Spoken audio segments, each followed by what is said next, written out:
Welcome back to Hot Flashes and Cool Topics podcast. Today, we are speaking with grief expert David Kessler. Welcome to the show. Oh, glad to be with you both. Thank you for having me. It's our pleasure. And, we usually jump right in, but I have to say, just thank you for all that you're doing. I think the topic of grief and loss is such obviously a sensitive subject, but a lot of people don't know what to do and they think there's a certain way to grieve. So having resources like your books, you've done several books, but your newest Finding Meaning, the sixth stage of grief workbook that goes along with your book, and I'm showing it to the YouTube audience, it just offers such guidance and support for people. So thank you for everything that you are doing.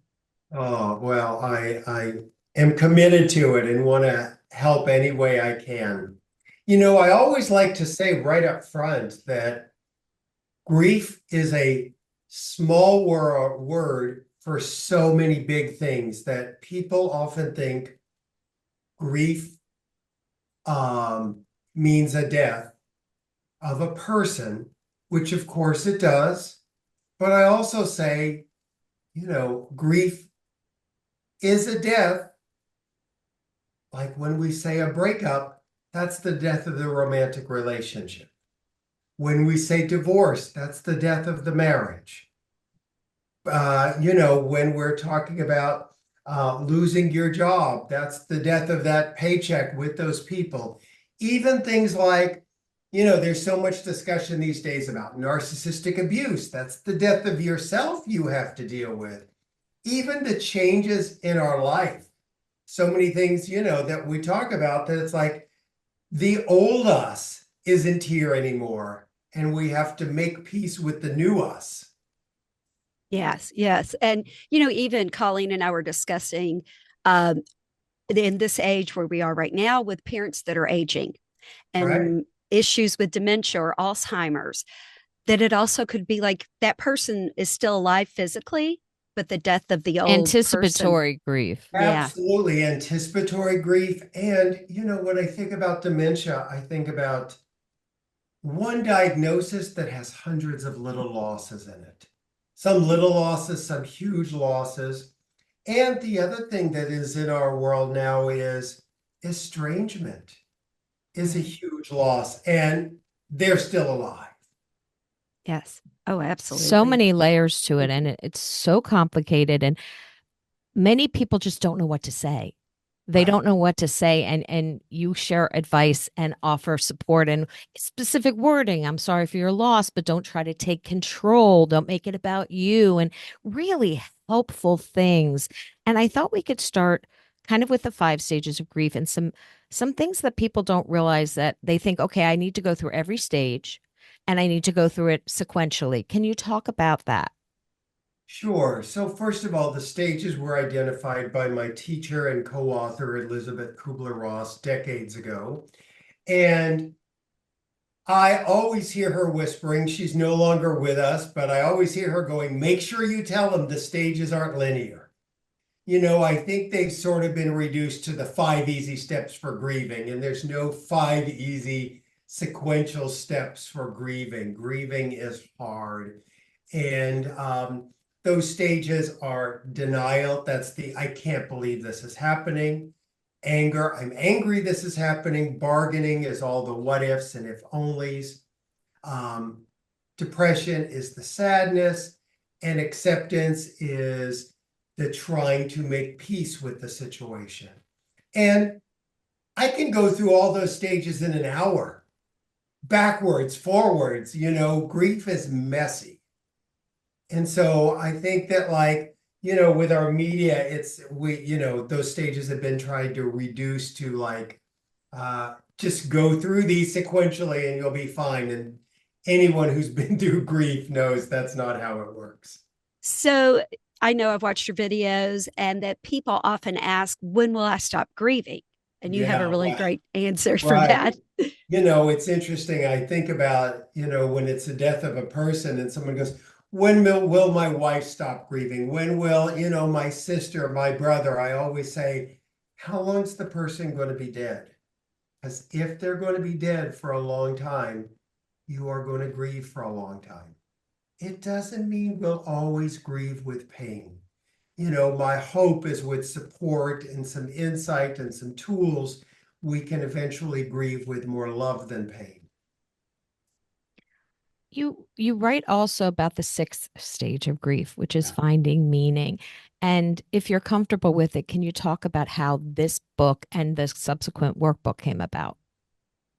Sure. I have been a grief expert for decades doing this work. I have been privileged to write before these last books. I had already written 5 books. I came out of a world that had, you know, I had a horrible childhood. There was abuse, there was physical abuse, emotional neglect, sexual abuse. I mean, I had a lot. And then my mother died, and it was in one of the first mass shootings in the US. And so I had a lot of trauma and grief in my childhood. And this has been a quest for me to find my own healing and help others find theirs. And after decades of doing this work, I thought, you know, most of my grief is behind me. I mean, of course, I was going to get old and my friends would die, but the horrific grief was in my childhood and in my rearview mirror until my younger son, David, died unexpectedly at 21 years old. And brutal, brutal. I was on the floor and couldn't get up, and I had to take my own medicine. I had to go to a grief counselor. I had to go to a grief group. I took my contacts out and put glasses on and, you know, put a baseball cap on, and I went to a grief group where I had to sit 5 feet from my books on a table and I couldn't say to anyone, that's me, I'm the grief expert. I had to sit there as the father that buried a child. And so it was just horrible. And I also, in time, had my mind that was watching me do this. And I thought, is everything I've done and believed in and helped people with, is it true? Is it still helpful? And I would go, yep, you're in denial. I couldn't believe he was gone. Yeah, you're angry. Yeah, I was angry at God and the universe and all that. Yep, there's the what ifs. There's the sadness. Then when I began to wrestle with acceptance, like, I'm going to have to accept his death someday, I was like, that can't be it. Like, what? I'm just going to accept this and that's that? It wasn't enough. And I think we're a generation that acceptance isn't enough. And I thought there has to be more. And I began researching meaning. I went back and watched Viktor Frankl. I read Viktor Frankl's book again, Man's Search for Meaning. I wanted to see how would this meaning help. And I think one of the disconnects for some people when we say meaning is they hear meaning and they go, there's no meaning in a horrible death. There's no meaning in a murder. There's no meaning in COVID. There's no meaning in a terrible divorce, a betrayal, abuse. And what I researched and brought forth and began writing about was meaning is not in the horrible event. Meaning is in us. It's what we do after. It's what we do after the tragedy. And so I was so honored that the Elizabeth Kubler-Ross family and foundation gave me permission to add a 6th stage to her iconic stages. And I just thought I loved the chance to remind people what the stages are and what the stages aren't. So that they wouldn't get misused. And, you know, I hate that like people have put a prescription on each other, like go through those stages. And I wanted to say, you know, and I'm not adding a 6th mandatory stage either for anyone, but that became the book, Finding Meaning. And now it's the new workbook. And I always tell people with the new workbook that you don't have to have read any of the other books. You can literally start with this book. You can start with the workbook. And I wanted the workbook to be like we're just sitting at your kitchen table, just doing some things that help you with your grief. In this workbook, I really tried to put in even some of the stories that had really touched people so that people saw how meaning occurs in the most unique, fascinating ways. And I think one of the things is that a myth is we think, oh, is he talking about me starting a charity? Or am I starting a nonprofit for women who have been through domestic abuse? I mean, is this what I got to do? And I tell people meaning is in the moments. Meaning is in those little moments. And, just things like there was one person who her father had put his way through medical school by being a waiter. And he remembered how hard it was. So in his life, he was such a generous tipper. And she said now that her dad has died, she, whenever she goes to a restaurant, she leaves a really hearty tip in her dad's honor. It's those little moments of meaning that are so powerful. Right. Right before we jump into the actual, because you have some amazing exercises in the workbook, I thought we could just touch on the 7 different factors that guide the concept of meaning, because that's in your main book. And because I think a lot of people, like you said before, say there is no meaning in this death. There's no meaning in how it's going to affect my life. There's no meaning in that I'm going to be in pain from this loss. Can you talk a little bit about the 7 different factors that Sure. guide it? And I put those right in the workbook too, so that everyone can see them. So here's what they are. The first one is meaning is relative and personal.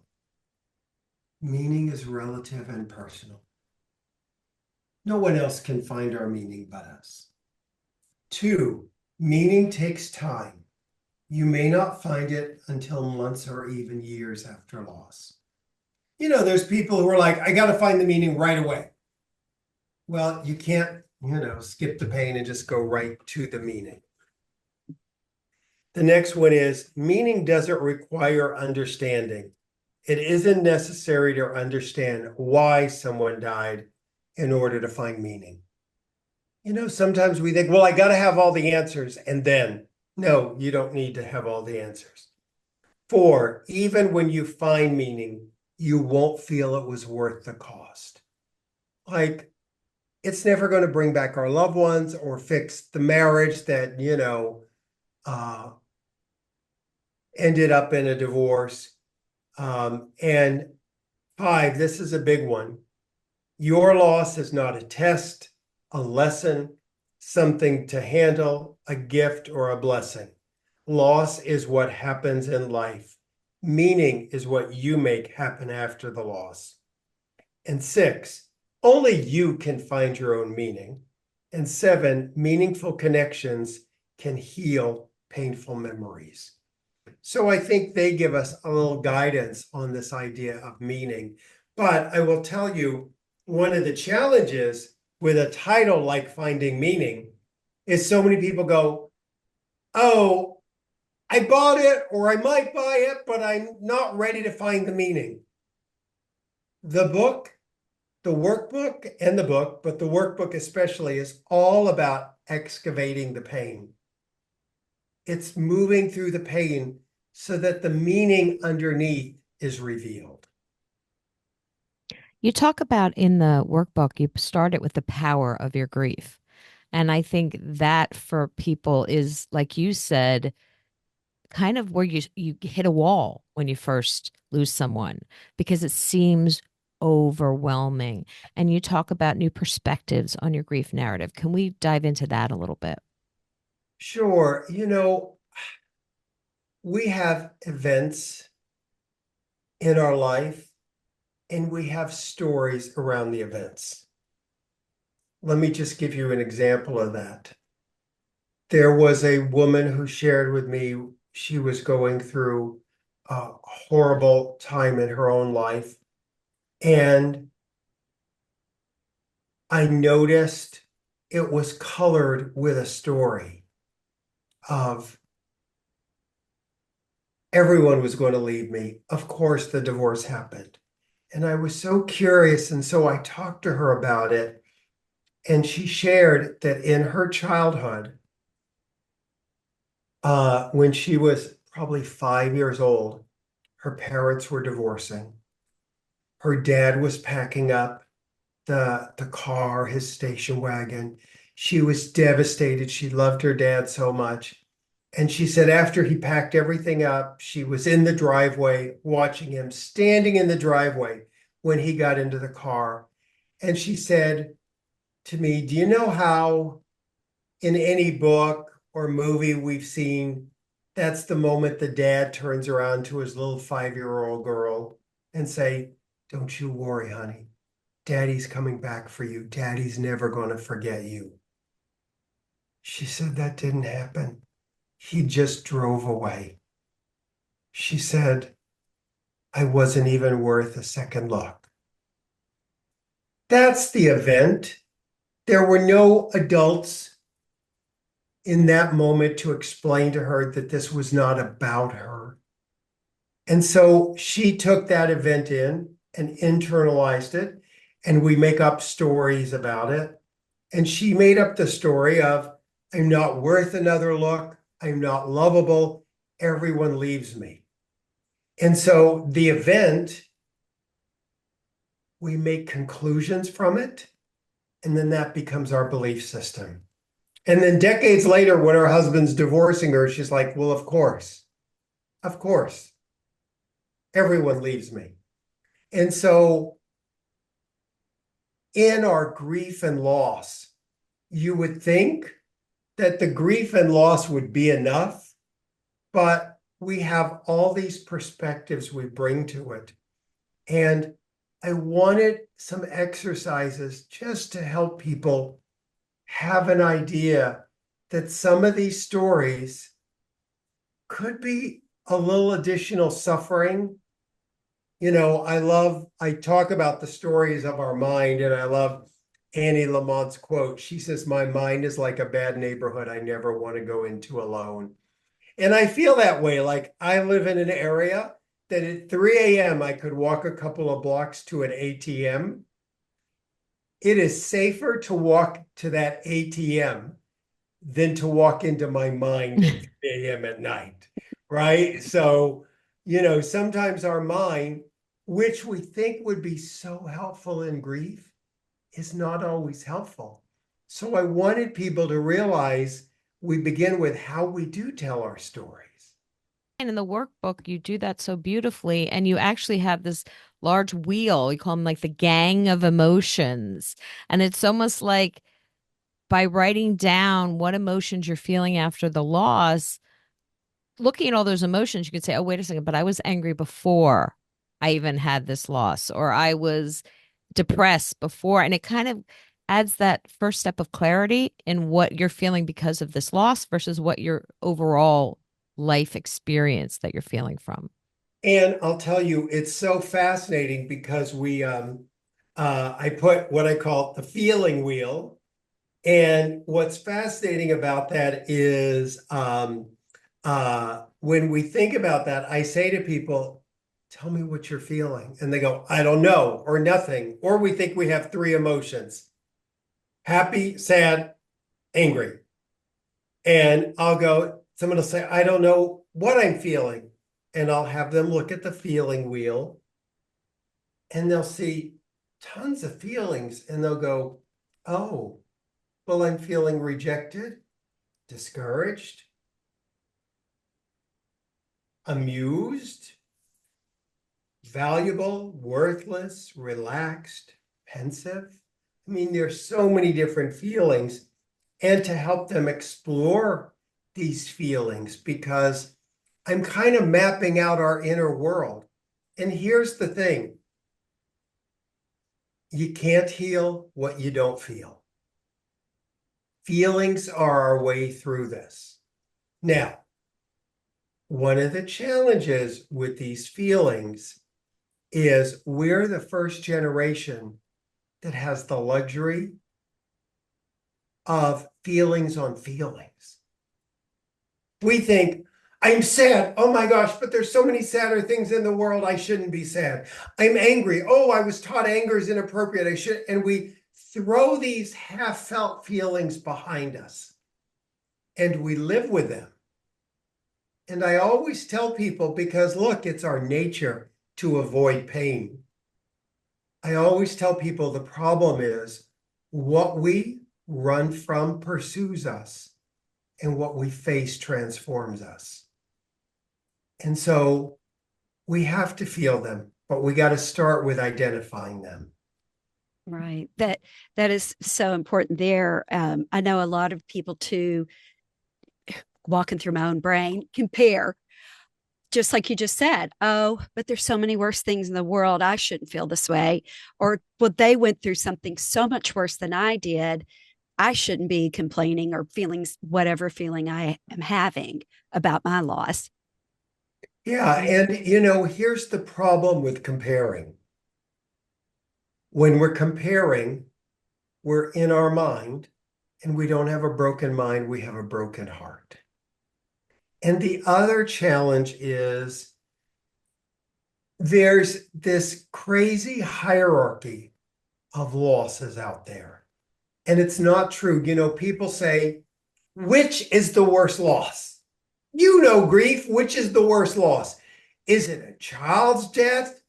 Is it your spouse of 50 years? Is it your sweet pet that's by your side every single day for 17 years? Which is the worst loss? Is it a divorce where they're in the world rejecting you every day?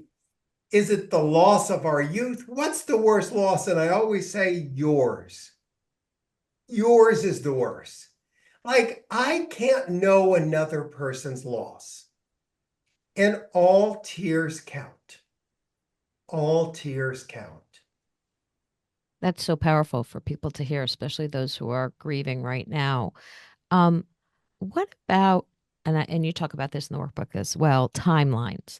When you're grieving and someone says to you, okay, it's been 6 months. How much longer are you going to be in this? Can we talk about the fact that there is no real timeline? Because you Yeah, mentioned how long the person is dead is how long you're going to grieve someone. it is sad how we use time against one another. I mean, I think about like a devastating loss is the loss of our parents. And people go, but they were 90, they were 100. And I'll go, do the math. That means you had 60, 70 years with this person who's now gone from the planet. How could it not be devastating?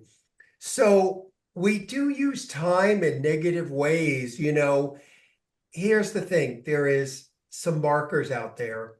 There is anticipatory grief, as we mentioned. It's the grief before the death or before the event. It can be before the divorce, before, when we get a diagnosis for someone, when, someone's got a mental illness, addiction, Alzheimer's. It shows up in so many different ways. Then when the event happens or the person dies, we're thrown into what I call acute grief. Acute grief can be anywhere from a month to 9 months. It looks different on everyone. And acute grief, I don't know when we're in it, except that it's just happened. But I can feel when people are coming out of it. They say things like, I'm just beginning to catch my breath. I'm just beginning to feel my feet on the floor again. And then we move into what I call early grief. Here's the interesting thing. If I went to our local mall or our local downtown area of our town and I said, when's early grief to people? People would say, I don't know. Early grief is what? The first month, the first 3 months, the first 6 months? I don't know, maybe a year? I think of early grief as the first 2 years. As the first 2 years, you're still in early grief. And then we go more into mature grief, and we will deal with it for the rest of our life. We'll often miss that person. But Grief has so much of a longer shadow than we think. Most of us, when we think grief, we think about TV grief. Oh, our favorite TV show. What happened? Episode one, the person died. Episode two, they went through the grief. Episode three, they go back to life. Ooh, that's not how it works out in our lives. It's much, much longer and much harder. You know, another part of grief is how the outside world, and we've kind of addressed this, looks at you and their expectations of you when you are going through this grief. And an example, and I talked with Colleen before you came on, I was a school teacher. I was an elementary school teacher. And I had a little girl in my class, and there was a house fire, and she died. And she was in my class. And it hurt so badly. And I had another teacher say to me, because I was angry, I was looking for people to blame. I was angry at the school system for not acknowledging her death enough. I felt enough. And another teacher really was mean to me and said, okay, well, just stop talking about it. She just was tired of hearing me. And the response to the outside world, I mean, do you have any advice for people on how to deal Yeah. with that? First of all, the outside world is grief illiterate. In some ways, I say I'm teaching us what our great grandparents knew. And we've lost that in our modern world. You want to see death, that you got to stream a TV show, because things have changed now.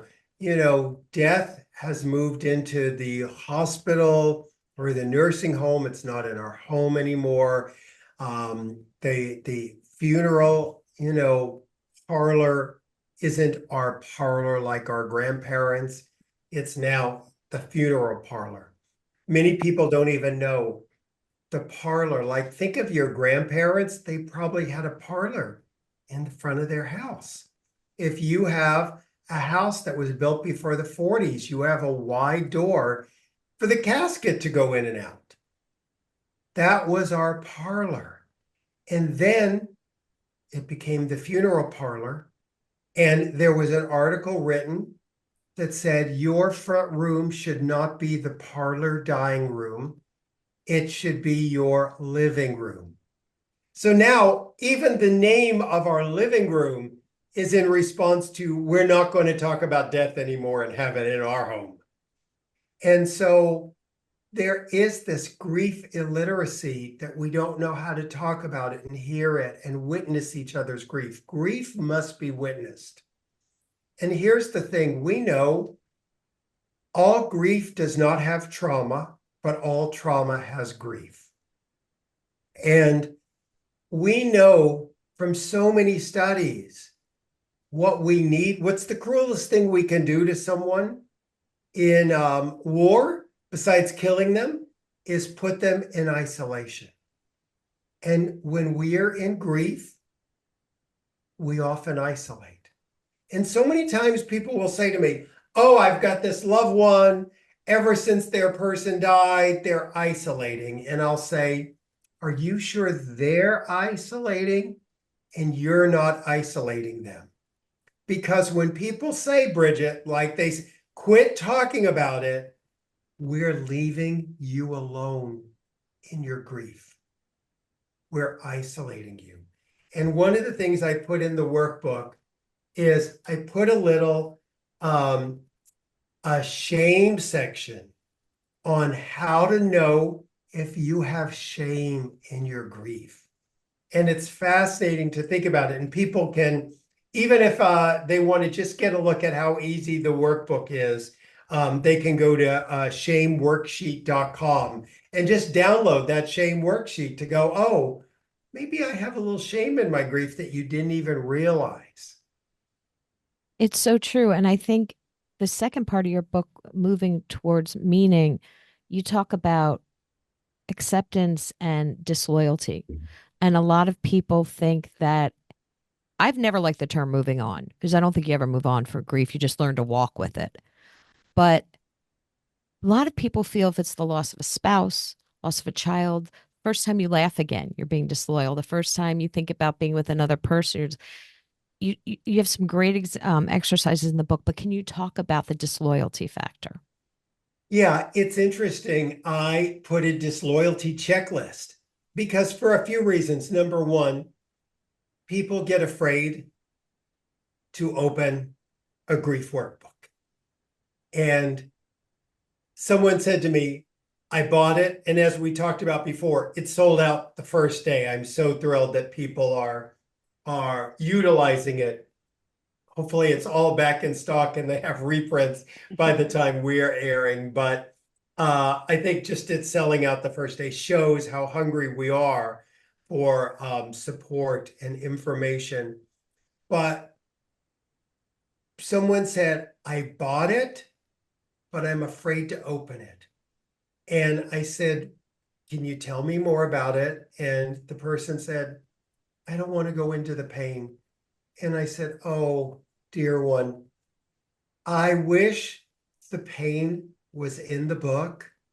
And as long as you avoid the book and put it on your shelf, you don't have the pain. But I said, the pain is not in the book. The pain is in you. The workbook is helping you get the pain out and put it on paper. So for people who are so worried, like this is going to be really hard, he's going to make me write about my deepest pain. Oh, I put like a disloyalty checklist in there. You can just check some of those boxes. And we don't realize all the places we're disloyal. Disloyal, thinking we're being disloyal to the person who died, thinking we're being disloyal to our ex, thinking maybe we're being disloyal to our kids and the memory of their parents. It just, one of the things I often think about is decades ago, if you had a death, you wore black. And black wasn't a style. The only people wearing black were people who were mourning. And by the way, I always say grief is what's inside of us. Mourning is what's on the outside. Mourning is what we show. So you would wear black. At the end of the year, your clergy would say to you, you can now take your widow's weeds off, or they can remain on if you want to wear them longer. However, you do now have permission to begin to live again. There is not a moment in our society that anyone says, when you're ready, we're not rushing you, but you do have permission to live again when you're ready. And because we don't have that moment, it's easy to feel like we're being disloyal. I can't tell you, I'm just finished up a course that I was doing for death of a spouse. And so many people will share, oh, I could never date again. That would be cheating. Now, some people, they will never want to date again, and that's completely okay. It's their choice. Others may want to do that someday. But I remind those who want to do it someday when they're ready, and they go, but that would be cheating. I'll go, your marriage vows were till death do you part. You actually kept the contract and fulfilled the vows. It is complete now. It is complete, and you have to grieve that marriage. And cheating does not exist. No one takes a vow of, till death do us part and all eternity. You completed your vows. You also talk about the 4 techniques to resolve guilt in the book. Like it's not just you highlight what you're talking about, but then you also give exercises and meaningful reflection in the book to really kind of say, okay, if you don't know where to start, try this. And if this doesn't work, try that. And you talk about a living amends contract. Can you share that? Sure. Well, first of all, the workbook has the most pages on guilt because guilt is such a companion in our grief.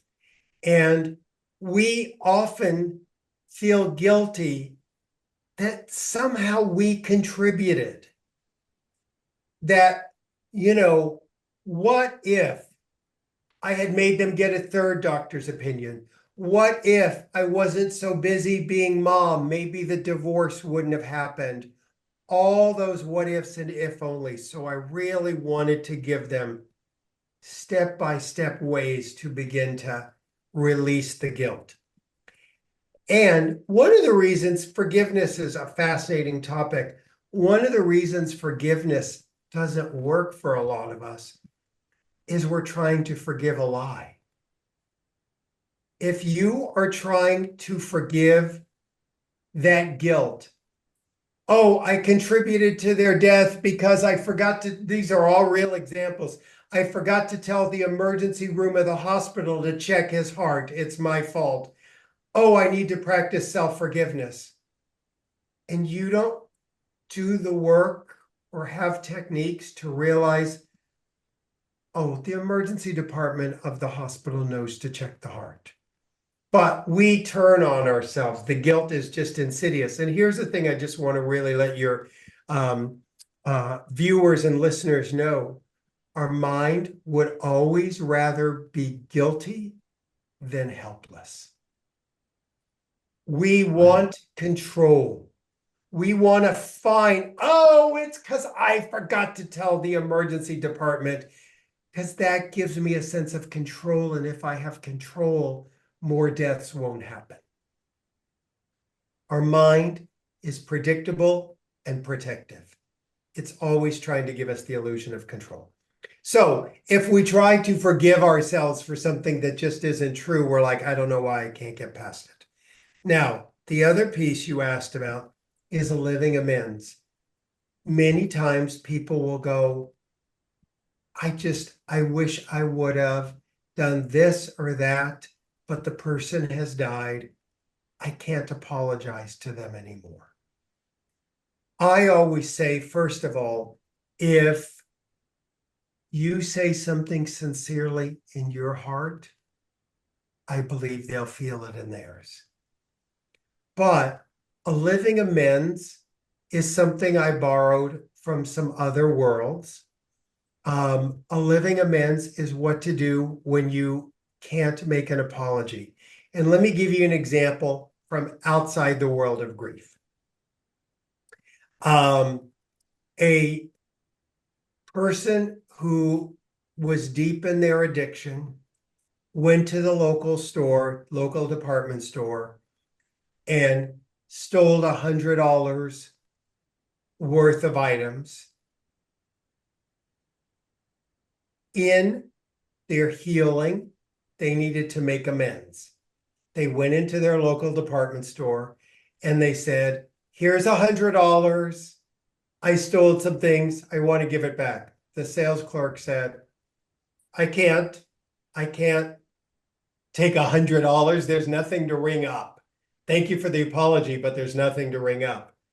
The person said, I have to give it. I have to give it. I've got to make amends.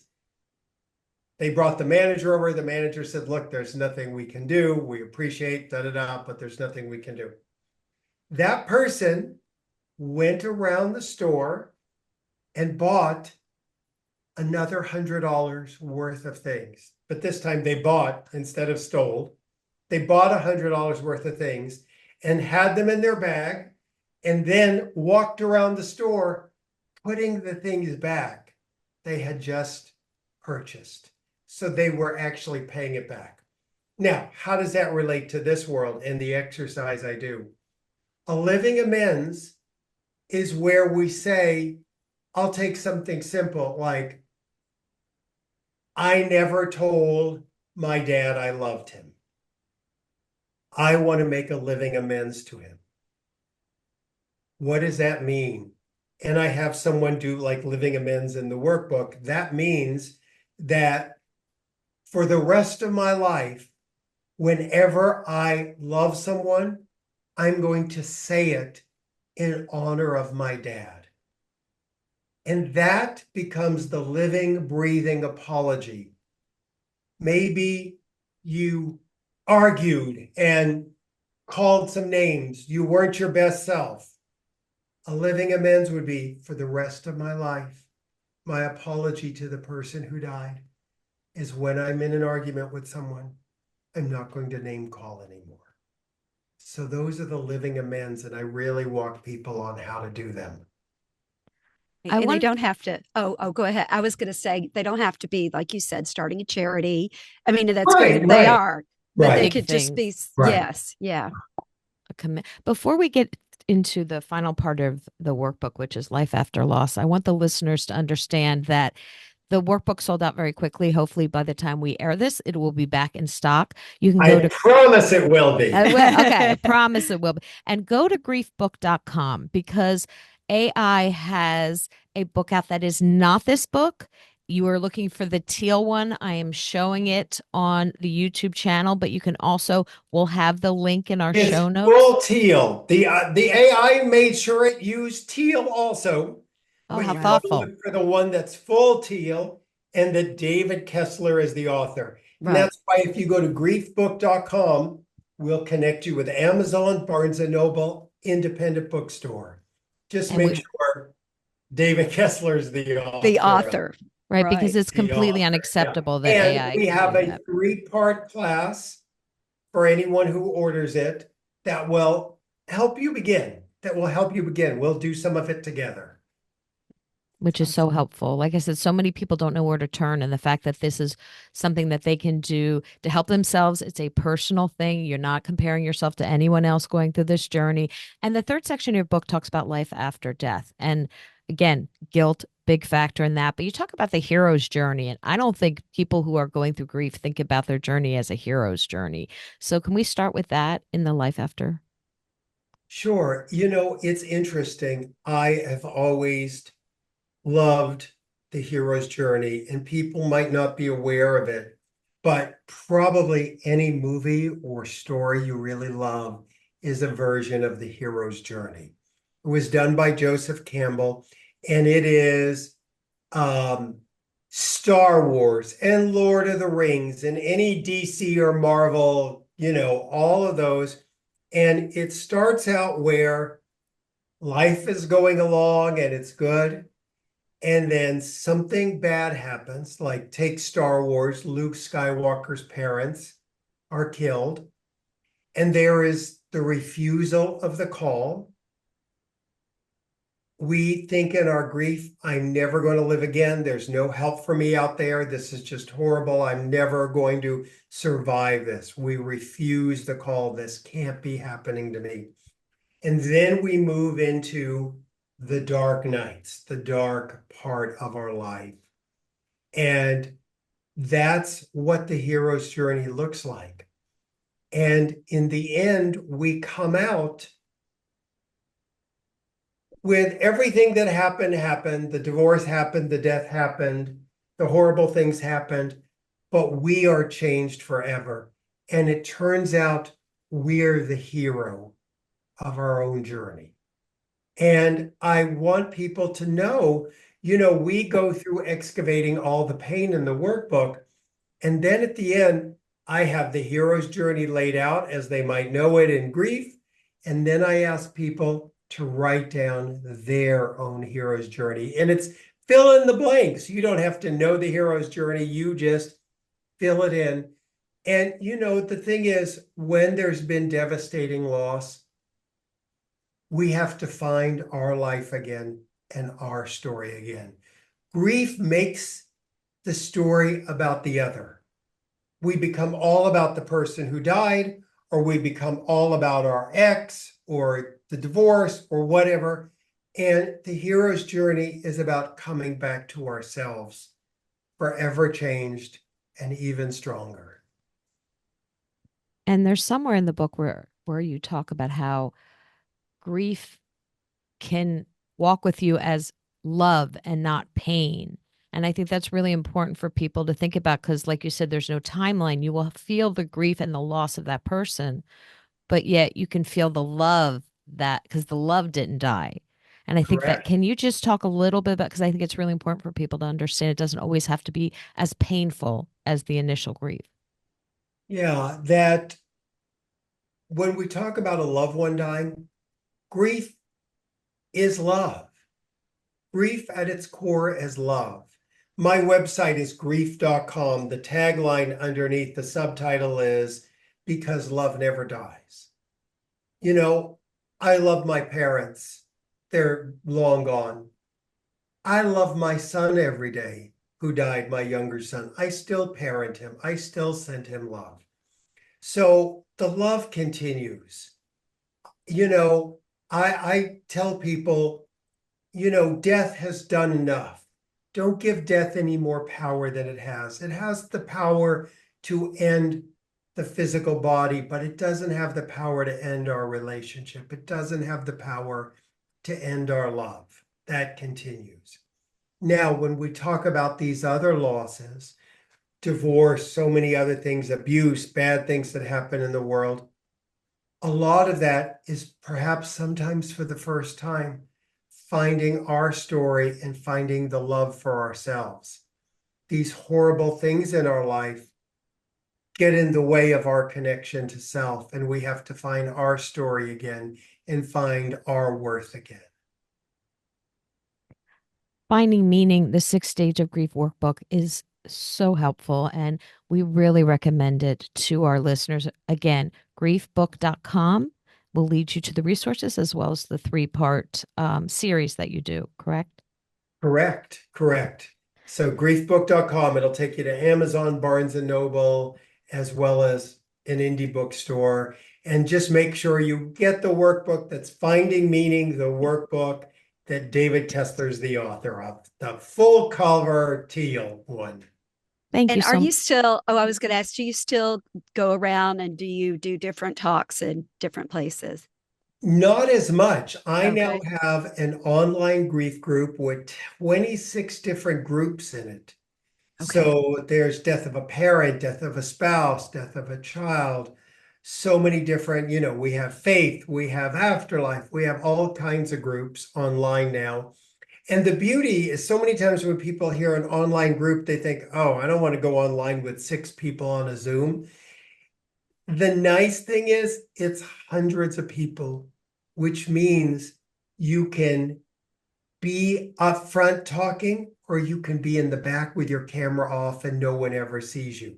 So there's different ways for us to grieve.